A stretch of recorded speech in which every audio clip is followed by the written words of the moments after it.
어떤 기독교 작가가 유명한 기독교 작가입니다. 그분이 그 책에서 이런 말을 한 것이 기억이 나요. 우리가 교회에서 쓰는 많은 단어들이 본래의 의미를 상실하고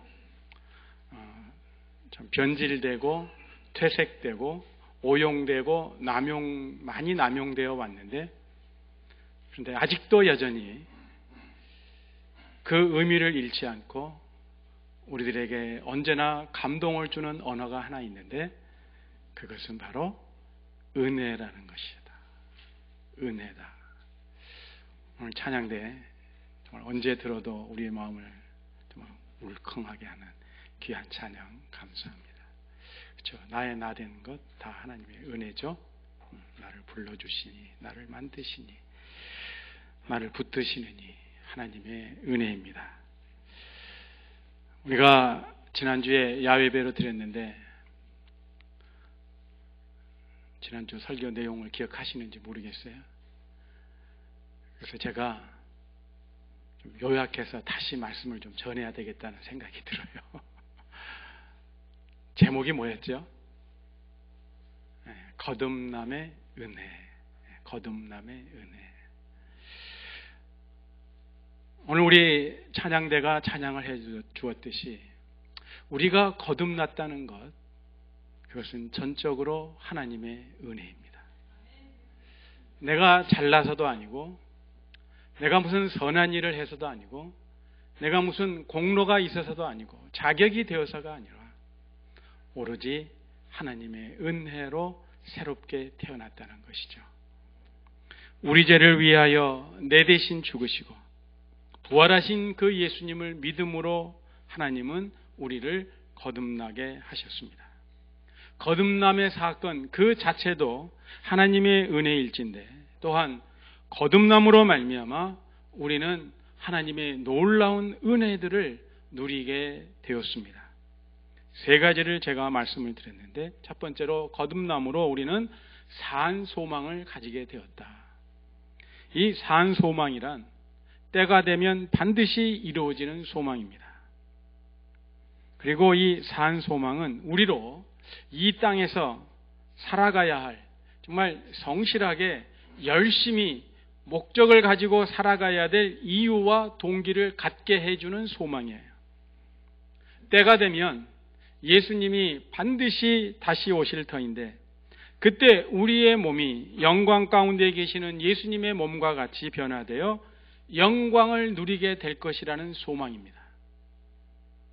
이 소망 반드시 이루어집니다.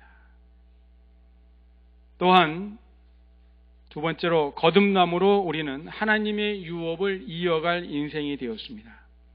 예수님처럼 영광스러운 몸으로 변화되어 하늘나라에서 하나님의 유업을 이어갑니다. 죽음도 없고 질병도 고통도 없는 하나님의 빛과 사랑으로 충만한 나라에서 썩지 않고 더럽지 않고 쇠하지 아니하는 하나님의 유업을 거듭난 우리들이 이어갈 것입니다. 그리고 마지막으로 우리가 거듭남으로 그때까지 하늘나라에서 하나님의 유업을 이어갈 그때까지는 이 땅에서 나그네로 살아가야 될 터인데, 이 땅에서 나그네로 살아갈 동안 거듭난 자들은 하나님의 능력으로 보호함을 받는 인생이 되었다는 것이에요. 그런데 하나님의 능력이 어떠한 능력입니까? 죽은 자도 살리는 능력. 다른 말로 말하면 인생의 상황을 역전시킬 수 있는 능력이에요. 그러므로 어떠한 난관과 험난한 처지에 있다 하더라도, 그리고 정말 심한 슬픔과 절망감에 사로잡혀 있다 할지라도, 거듭난 인생은 결코 좌절하지 아니합니다. 실망하지 아니합니다. 넘어진 채로 있지 아니합니다. 이토록 하나님으로부터 엄청난 은혜를 누리게 된 우리가 이 땅에서 어떻게 살아가야 하는지 하나님은 베드로를 통해서 13절부터 말씀하는데, 오늘 말씀을 통해 우리가 기억해야 할 것 두 가지 말씀드립니다. 첫 번째 20절에 그는 창세전부터 미리 알린 바 되시니나 이 말세 너희를 위하여 나타내신 바 되었으니. 자, 이분이 누굴까요? 창세전부터 알린 바 되시고 또 말세에 나타내신 분 누구예요? 예, 예수 그리스도입니다. 그런데 그 예수님이 왜 나타내셨다고요? 왜? 여기 보니까 우리를 위하여 나타내신 바 되셨다 그랬어요. 누구를 위하여? 나를 위하여. 우리가 이것을 잊지 마세요.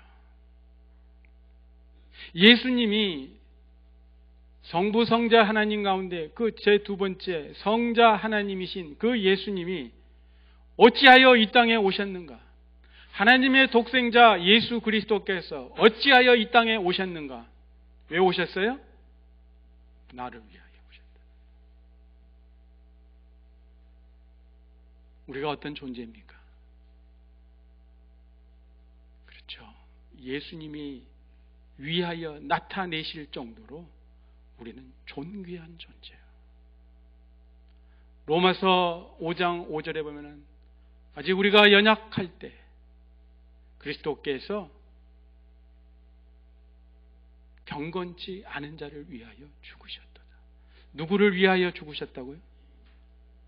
경건치 않은 자를 위하여 죽으셨다는 거예요. 또 5장 8절에 보면은 우리가 아직 죄인 되었을 때 그리스도께서 기약대로 죽으사 우리를 위하여 죽으사 우리를 위한 하나님의 사랑을 확증하셨느니라. 누구를 위하여 죽으셨다고요? 죄인들을 위하여, 죄인된 우리를 위하여 죽으셨다는 거예요. 그렇기 때문에요, 우리가 인생 살아갈 적에 항상 순탄한 깃말 있는 건 아닙니다. 때로는 험난함이 있고 거치는 것이 있고 또 때로는 슬픔과 어려움이 있습니다. 그때라 할지라도 하나님이 누구를 위하여 오셨다? 나를 위하여 오셨다는 이 놀라운 진리를 잊지 마시기 바랍니다. 그리고 두 번째로는요, 17절 말씀입니다. 외모로 보시지 않고 각 사람의 행위대로 심판하시는 이를 너희가 아버지라 부른즉 너희가 나그네로 있을 때를 두려움으로 지내라 그랬어요. 이 말씀처럼 거듭난 성도가 아버지라고 부르는 하나님은 결코 외모를 보시지 않고 각 사람의 행위대로 심판하는 분이라는 사실을 우리가 기억해야 돼요. 사실 우리가 세상에 살다 보면 외모로 인해서 도움을 받을 때가 있는가 하면 반대로 외모로 인해서 불공평한 대우나 불이익을 받을 때가 한두 번이 아니죠. 우선 우리 얼굴 색깔이 이래가지고 어때요? 받지 않아야 될 그러한 차별 대우를 받을 때가 이 땅에 살면서 얼마나 많아요. 외모는 얼굴이나 신체의 생김새, 소유의 많고 적음, 사회적인 신분 혹은 가문, 학벌, 건강, 총명함 등 여러 가지인데 하나님이 우리를 외모로 보시지 않는다 함은 잘생겼다고 해서 봐주고 잘생기지 못했다고 무시하거나 또 많이 배웠다고 너그럽게 대해주고 배우지 못했다고 뒤에 서라고 하시는 분이 아니라는 말씀입니다. 하나님은 모든 인생을 공평하게 대하세요. 우리의 이 외모는, 외적인 요소는 하나님께 아무런 영향을 주지 못합니다. 그러면 우리 아버지 하나님은 무엇을 보신다고요? 각 사람의 행위를 보시는데 이 행위라 함은 겉으로 드러난 말과 행동만이 아니라 성품과 마음까지 보신다는 말씀이죠. 그러므로 하나님이 보시는 행위는 우리의 마음과 성품에서 저절로 우러나는 행실입니다. 그래서 좋은 행실은 어디에서 나와요? 좋은 마음에서. 그리고 나쁜 행실은 나쁜 마음에서 나오는 거예요. 우리 하나님은 공평하신 하나님이시요 또 모든 사람에게 대해서 공평하게 대하는 하나님이시기에 우리가 예수님 앞에 서는 날까지 이 땅에서 살아가는 동안 하나님을 두려워하는 삶을 살아야 된다는 것이죠. 오늘 말씀에서 두려움으로 살라는 말씀은 겁을 먹고 움츠러들어서 살아가는 것이 아니라 내 자신을 신뢰하지 말고 오히려 선한 양심을 가지고 유혹에 맞서 끊임없이 대항하며 그렇다고 해서 교만하지 아니하고 전적으로 하나님만 의지하며 살라는 말씀입니다. 아까 우리가 찬양할 적에 내가 이 땅에서 사랑하는 모든 것 다 어떻게 움켜쥐고 내려놓고, 그게 하나님을 두려워하는 거예요. 하나님을 경외하는 마음이에요. 우리는 마음이 부패하기 쉬운 인생이기에 하나님을 두려워하는 마음 없이 지내게 되면 금방 부패하고 죄의 구렁텅이에 빠지게 됩니다. 거룩한 삶을 살 수 없어요. 거듭나게 하신 하나님과 구원자 되시는 예수 그리스도를 욕되게 하는 삶을 살게 됩니다. 그러므로 거듭난 성도는 이 땅에서 나그네로 지낼 때 하나님을 두려워하는 삶을 살아야 하는데, 이제 거듭난 성도, 하나님을 아버지라고 부르는 성도는 어떻게 살아야 하는지 세 가지로 말씀을 드립니다. 첫째로 18절의 말씀에 나오듯이 우리가 우리 후손들에게 헛된 행실을 물려주는 조상이 되어서는 안 됩니다. 오늘은 우리가 다 어린이 주일로 지킵니다. 어린이 주일이라고 해서 자라나는 아이들, 저 유나 같은 애들, 또 초등학교 다니는 애들, 유치원 다니는 애들만 생각할 것이 아니라 장성한 우리들의 자녀들까지도 한번 생각해 보자고요. 80 드신 노모께서 60난 아들이 외출할 적에 뭐라고 그러세요? 얘야, 길 건널 때 차 조심해라. 60 되신 노인에게 80 노모께서 뭐라고 불러요?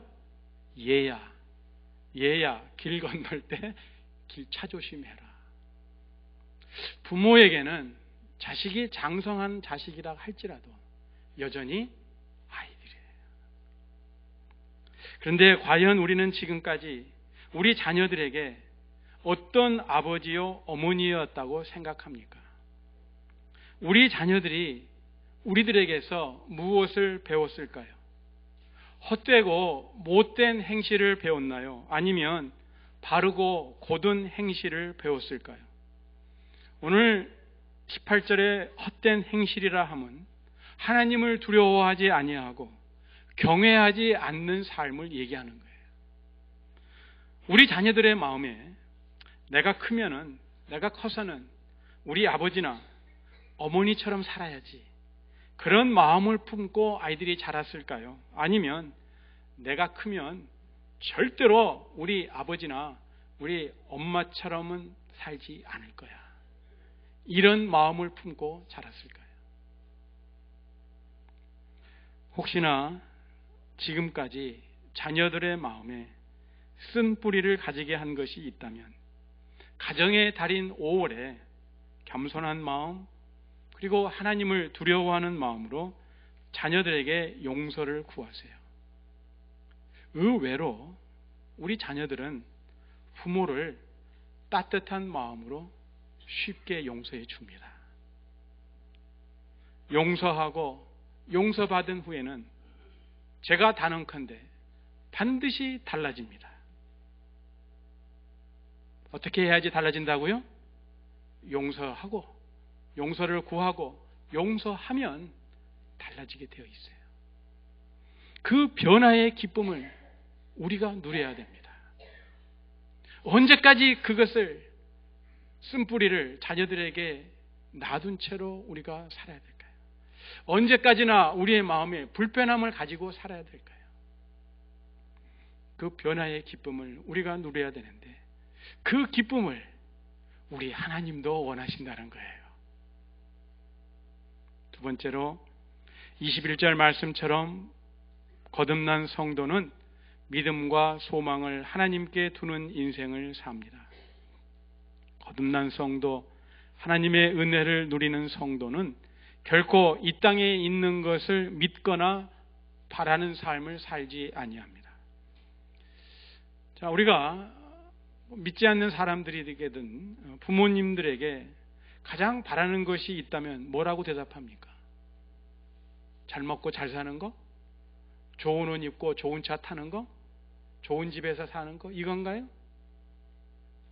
이 땅에 사는 100이면 100 모든 부모들이 바라는 것이 있다면 공통적인 게 뭡니까? 자식들이 잘 되는 거예요. 자식들이 잘 되는 거예요. 우리 자식들이 우리보다 더 잘 되기를 원하는 것이 부모들의 마음입니다. 경제적으로 어려움 없이 살아갈 뿐만 아니라 또 다른 사람들로부터도 인정받는 삶, 그리고 본인 자신이 보람되고 의미 있는 삶을 살아가게 된다면 정말 잘된 삶을 살아가는 인생이죠. 물론 몸도 마음도 강건한 삶을 살아간다는 전제하에요. 그런데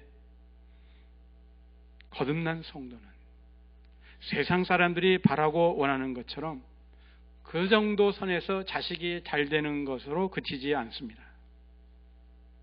무엇보다도 그러한 것도 물론 필요하지만 그러한 것보다도 진정 믿음과 소망을 하나님께 두며 예수 그리스도를 사랑하고 성령님의 인도하심에 순종하는 하나님의 사람, 하나님 나라의 일꾼이 되기를 다 소원하잖아요. 그러면 자녀들이 이렇게 믿음의 사람, 하나님의 사람이 되기를 원한다면 어떻게 해야 될까요? 그렇죠. 먼저 부모들이 먼저 믿음의 사람, 하나님의 사람이 되어야 합니다. 아이들이 늘 보고 들으면서 자라잖아요. 우리는 종종 그런 얘기를 듣습니다. 아이들이 내가 크면은 저런 엄마가 되지 말아야지, 저런 아빠가 되지 말아야지, 그렇게 하고서 자랐어요. 그런데 나중에 결혼하고 가정을 꾸리고 자녀들을 낳고 살아가는데 보면은 어느덧 어떻게 해요? 신의 아빠가 했던 짓 그대로 합니다. 그렇게 혐오했던, 싫어했던 자기 엄마가 한 행동을 그대로 해요. 왜 그럴까요? 이 아이의 무의식 속에 아빠와 엄마의 그 픽처들이 다 저장되어 있어요. 그래서 급하면은 우리가 의식적으로 행동을 취합니까? 무의식적으로 행동을 취합니까? 본능적으로 행동을 취해요. 그러니까 무의식 속에 잠겨져 있던 것들이 자기도 모르게 튀쳐나오는 거예요. 누구의 모습? 자기가 그토록 싫어했던 아빠의 모습이, 그토록 싫어했던 엄마의 모습이 나타나는 거예요. 그래서 결국은 알코올 중독의 가정에서 자란 아이들은 나중에 결국은 알코올 중독자가 되고, 마약 중독으로 자란 가정에서 자란 애들은 그렇게 되는 거예요. 아이들이 늘 보고 듣잖아요. 그렇기 때문에 우리 부모들이 믿음과 소망을 하나님께 두고 살아가는 삶을 살아야 돼요. 지금이라도 늦지 않았습니다. 아무리 우리 아이들이 다 장성했다 하더라도 늦지 않았어요. 우리가 예수님을 믿고 거듭나 예수님으로 말미암아 하나님을 믿어 아버지라고 부르니 우리의 믿음과 소망을 하나님께로 향합니다. 그렇게 우리가 매일매일 하나님을 향한 소망을 품고 믿음의 길을 건너라면 이러한 부모를 보고 듣는 우리 자녀들도 시간이 지나면서 그들도 믿음과 소망을 하나님께로 향하는 삶을 살게 됩니다. 마지막으로 하나님의 은혜를 누리는 거듭난 성도는 22절에 있는 말씀처럼 마음으로 뜨겁게 서로 사랑하는 삶을 삽니다. 베드로 사도는 교회 성도들에게 들려주는 말씀이기에 우리가 교회에서 성도들 간에 마음으로 뜨겁게 서로 사랑해야 합니다. 이것은 나중에 또 기회가 되면 제가 말씀을 드릴게요. 근데 우리가 가정의 달을 맞이했으니까 우리 가정에 이 말씀을 적용해 보자고요. 마음으로 뜨겁게 서로 사랑하라는 말씀은 우리가 귀에 못이 박히도록 들었지만 가장 하기 어렵고 또 실천하기 힘든 곳이 어디요? 가정이잖아요. 우리가 선교지에 가서는 얼마든지 마음으로 뜨겁게 사랑할 수 있어요. 그렇죠? 가장 안 되는 곳이 어디예요? 가정이에요, 가정. 내 배우자 그리고 내 자녀들을 마음으로 뜨겁게 서로 사랑하며 살아가는 가정이 과연 얼마나 될까요? 우리끼리니까 한번 말해보자고요. 자녀들이 믿음의 사람 되기를 많은 성도들이 기도하며 또 자신의 믿음을 자녀들에게 전해주기를 원합니다. 이렇게 믿는 자들을 대하면서 듣는 얘기가 우리 자녀들에게 이 믿음을 전해야 될 텐데요. 이 믿음을 정말 그대로 전수해 줘야 될 텐데 믿음을 전해야 되겠다고 그렇게 강조를 합니다. 그런데요, 우리가 믿음, 소망, 사랑 이 중에 제일은 뭐요? 어떻게 찬양대만 대답을 하죠. 그런데 왜 그토록 믿음만을 전해주려고 합니까? 사랑이 제일이라는 거 다 알면서 왜 우리 아이들에게는 제일 좋은 것이 아니에요? 믿음을 그렇게 전해주려고 하냐고요. 특별히 한국인 가정에서 보면은 사랑을 물려주기 원하는 부모들 흔하지 않은 것 같아요. 부모된 우리들이 자녀들에게 물려줄 수 있는 가장 귀한 것이 사랑이라는 사실을 잊지 마세요. 우리 자녀들에게 너희 아빠는 너희 엄마를 이렇게 사랑했단다. 그리고 또 너의 엄마는 너의 아빠를 이렇게 사랑했단다. 이 말을 들려줄 수 있고 그러한 사랑을 듣고 본 자녀들이 나중에 장성하여 자신의 배우자를 그렇게 사랑한다면 하나님은 기뻐하실 것입니다. 그리고 그 가정은 진정 복받는 가정이 됩니다. 그러므로 자녀들에게 사랑을 물려주려면 먼저 내 배우자를 마음으로 뜨겁게 서로 사랑하세요. 누구를? 옆집 아저씨를? 옆집 아줌마를? 아니에요. 내 배우자를 마음으로 뜨겁게 사랑하세요. 그리고요, 마음으로만 사랑하지 말고 마음에 그 사랑을 볼 수 있고 들을 수 있도록 표현하세요. 사랑은 철학이 아니라 기술입니다. 그러니까 사랑은 사고하고 생각하는 것이 아니고 뭐라고요? 기술이에요. 이 사랑이 기술이라 하면 마음의 뜨거운 사랑을 자꾸 반복하여 나타내므로 사랑의 표현이 어색하지 않고 자연스럽게 드러나도록 자꾸 연습하라는 말이에요. 그러니까요, I love you도 안 하다가 하려면 어색해요. 잘 안 돼요. 그런데 자꾸 연습하다 보면 어떻게 해요? 잘 돼요. 반주자도 남편에게 I love you 하루에 10번씩 연습해봐요. 나중에는 자연스럽게 나온다니까요. 하고 있어요? 근데 우리 가운데에는 배우자가 없는 분들이 계십니다. 남편이 없는 분들, 누가 남편이에요? 예수님 남편이세요. 정말 육신의 남편보다도 정말 하늘이 땅보다 높은 같이 그렇게 좋은 남편이세요. 그러니까 그 남편, 우리의 신랑 되실 예수 그리스도, 그분을 마음으로 뜨겁게 사랑하세요. 그 사랑을 자녀들이 보게 되는 거예요. 가정의 달, 특별히 오늘 어린이 주일에 주시는 하나님의 말씀을 통해 못된 행실을 물려주는 부모가 아니라 바르고 곧은 행실을 물려주는 부모, 믿음과 소망을 하나님께 두는 부모, 또 마음으로 뜨겁게 서로 사랑하는 부모로 살아야 함을 우리가 살펴보았습니다. 그런데 거듭난 부모는 하나님의 말씀으로 거듭났기에 거듭난 부모는 살아있고 항상 있는 하나님의 말씀을 가까이 해야 됩니다. 우리가 살면서요, 정말 내 영혼이 깨끗하기를 원합니다. 하나님, 내 영혼이 깨끗하게 해주시옵소서. 깨끗한 영혼을 지니게 하시옵소서.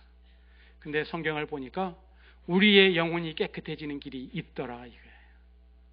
그 길이 뭐예요? 오늘 22절 보니까 너희가 진리를 순종함으로 너희 영혼을 깨끗하게 하여. 진리를 순종하면, 진리는 요한복음 17장 보니까 아버지의 말씀이 진리라고 했어요. 그렇기 때문에 하나님의 말씀에 순종하면 우리의 영혼이 깨끗하게 됩니다. 우리의 영혼을 깨끗하게 하는 그 하나님의 말씀, 항상 살아있고 항상 있는 하나님의 말씀으로 우리가 거듭났기에, 또한 거듭난 부모는 살아있고 항상 있는 하나님의 말씀을 가까이 해야 합니다. 살아있는 말씀이란 산 소망처럼 그 말씀의 내용대로 반드시 이루어지는 말씀이요, 또한 살리는 말씀이에요. 죽어가는 생명을 살려주는 말씀이에요. 자, 우리 육신이 살려면, 건강하려면 죽은 음식을 먹으면 안 되고 살아있는 음식을 먹어야 돼요. 요새 그냥 사람들 만났다 그러면은 그냥 음식 얘기고요. 뭐 인터넷 이메일 왔다 하면은 그냥 뭐 먹으면 안 되고 뭐 먹으면 되고. 어제도요, 저 오클라호마에 계신 목사님이 저한테 이메일을 하나 보내주셨는데 뭐라 그랬냐면요, 미래 비밀을 밝힌다. 그러면서 절대로 밀가루 음식을 먹지 말라는 거예요.